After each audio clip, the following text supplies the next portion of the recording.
রাশিয়ার সঙ্গে তেল বাণিজ্যের কারণে ভারতীয় পণ্যে ট্রাম্পের নতুন করে 50% শুল্ক ঘোষণার ফলে অনিশ্চয়তা তৈরি হয়েছে ভারতীয় বাণিজ্যে।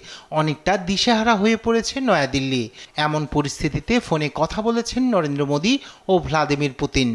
জীবনের সব আয়োজন এখানে একসাথে।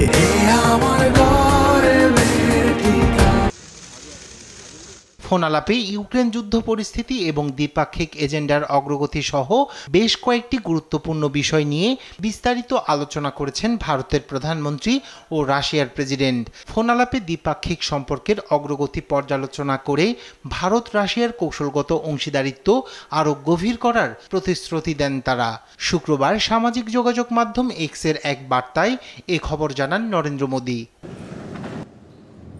পুতিনকে তার বিস্তারিত মূল্যায়নের জন্য ধন্যবাদ জানাতে গিয়ে ইউক্রেন সংঘাতের শান্তিপূর্ণ সমাধানের জন্য ভারতের ধারাবাহিক অবস্থান পুনর্ব্যক্ত করেছেন প্রধানমন্ত্রী মোদী। বৃহস্পতিবার ক্রেমলিনে রাশিয়ার প্রেসিডেন্ট পুতিনের সঙ্গে ভারতের জাতীয় নিরাপত্তা উপদেষ্টা অজিত দোভালের সাক্ষাৎকারের 24 ঘন্টারও কম সময়ের মধ্যে এই ফোনালাপটি হলো। এনডিটিভির প্রতিবেদনে বলা হয়, মার্কিন প্রেসিডেন্ট ডোনাল্ড ট্রাম্পের রাশিয়া থেকে তেল আমদানির জন্য ভারতের ওপর অতিরিক্ত শুল্ক আরোপের সিদ্ধান্তের প্রেক্ষিতে এই গুরুত্বপূর্ণ বৈঠকটি অনুষ্ঠিত হয়েছে। রাইহান কবির শুভ্র, নিউজ ডেস্ক, দেশ টিভি।